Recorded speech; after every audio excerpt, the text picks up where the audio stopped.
Hey, it's Jeff Cannata with another NLB Mini, coming at you with a review of Edge of Tomorrow, which I got to see Edge of yesterday.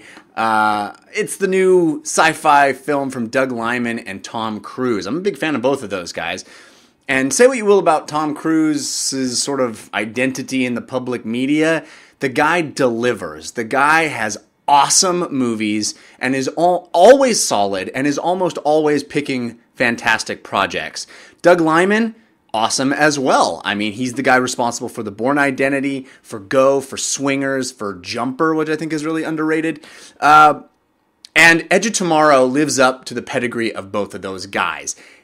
I think, unless you count Cap 2, which is not really part of the summer, I would say that this movie is the best live-action blockbuster this summer so far. It totally delivers. It's an awesome premise, an awesome sci-fi premise, and it explores that premise to the fullest and is really, really fun. Now, I'll have to say this.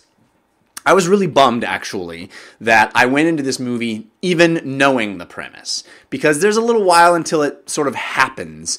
So if you don't know the premise and you want to protect yourself, I would say stop watching this right now, wait till the movie comes out, go see it because you're gonna like it, and then come back and watch this explanation. Because there's not really any way to talk about the movie without talking about the premise, but I wish I didn't know it. I wish I had just gone to see it without knowing it. However, I can tell you, it's got a recommendation, wholehearted recommendation from me. So go see it, then come back and watch this. Now that that's out of the way, I can talk to you guys about the premise. So this is, as many people have talked about, a sci-fi version of Groundhog Day. It's Tom Cruise living the same day over and over again. And the way they explain that is pretty fun. It doesn't really make much sense, but it's pretty fun. And they get a lot of real estate out of this premise. It's funny.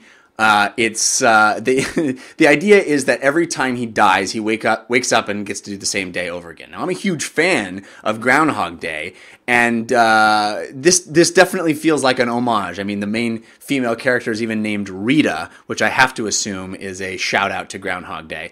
But it's a kick-ass action movie too, because the day that Tom Cruise's character is reliving is this insane battle that is sort of a futuristic version of the storming of the beach at Normandy. I mean, it is in Europe. They are storming the beach, and they're in these giant mech suits. And the cool thing about this movie, I can't think of another Tom Cruise movie that's like this, is that Tom Cruise starts out as a sort of lily-livered, incompetent scaredy cat. He is not courageous. He is not Tom Cruise, and he has to become the sort of Tom Cruise archetypal leading man hero that we come to expect from his movies. But I thought it was believable that he was sort of inept at the beginning, and especially with regard to these mech suits. The mech suits are really bulky and cumbersome, and it's amazing to me that Liman manages to make those suits seem sort of dorky and ridiculous at the beginning, and by the end, they're sort of, you understand why they're wearing them, because they're these powerful suits of awesomeness. But there's a progression that happens because, people are dying, and it just seems like they're bulky, and it seems like, why would they wear these on the battlefield? This is stupid. But then as our hero learns how to use it better, you see why. And it's awesome. The action sequences are fantastic, and I want to specifically highlight the fact that the special effects don't feel CG. It feels dark. It feels gritty and grounded and weighty and heavy, and it feels like there's always people in those. And I specifically want to point out the digital stuntmen in this movie, because you see, ever since Titanic, I think Jim Cameron might have been the first person to use digital stuntmen, where you have these, a person is transformed into a little digital character for a few frames while he does, he falls off the Titanic and whacks the the thing on the way down. But now movies use it a lot. Spider-Man is, half the movie is digital stuntmen. In this movie, I never felt like it happened. It must have happened because Tom Cruise gets thrown around and slammed into things, but it never feels that way. It really feels like it's him the whole time, and that's really a credit to the director and the special effects team for making that feel realistic and grounded and giving the world physics and weight. And it's not like I'm a real person and now I'm Spider-Man or whatever, and that doesn't feel like it's of the physical world. And this movie never had that. The story's awesome. I loved it. The ending is a bit of a... It kind of doesn't make much sense, but, you know, time travel movies often don't. It's a minor quibble. I would say the ending leaves a sort of a false note to me. I wish they'd had a little more guts with the ending. But overall, a thrilling, fun experience.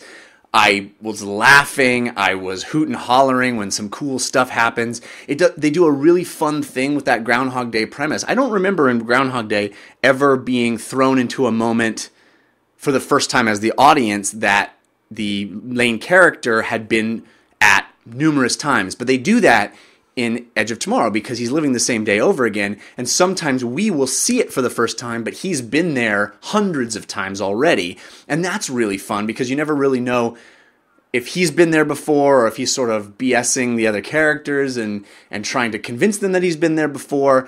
Really cool. And this awesome ramping up of Tom Cruise into a badass because he gets to do things over and over. As a video gamer, I couldn't help but feel like Edge of Tomorrow feels like what it must be like to be a video game character. I mean, there's definitely parallels. I mean, it's very Gears of War-y or whatever. And having a person die and be able to start the level over again and then memorize the enemy patterns because you're playing it over and over again, that resonated for me as a video gamer, and it makes it really fun. This doesn't ever come off as a cheesy premise. It feels like exhilarating and fun to be along on that ride with our main character and his emotional journey of like loving it, hating it, loving it again. It's great. It's great. The action sequences are fantastic. Cruise, as always, really delivers. This is a total 2 thumbs up. Go see it in the theater. I did not see it in 3D. I saw it in 2D in Atmos sound. The sound was awesome. I don't think you need the 3D. But this is definitely a movie that you should seek out and see. I loved it. I thought the premise really was fantastic. Felt original, even though, you know, an homage to all of those other movies like Groundhog Day.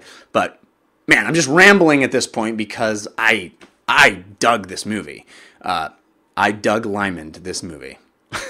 All right, if you dig this channel, I hope you'll subscribe and like it. And maybe, hey, tell your friends. We got a big week of really fun content. I'm going to do a How to Train Your Dragon 2 video this week and a video game that I think is a contender for Game of the Year. So stay tuned to this channel. We'll give you more NLBs very soon.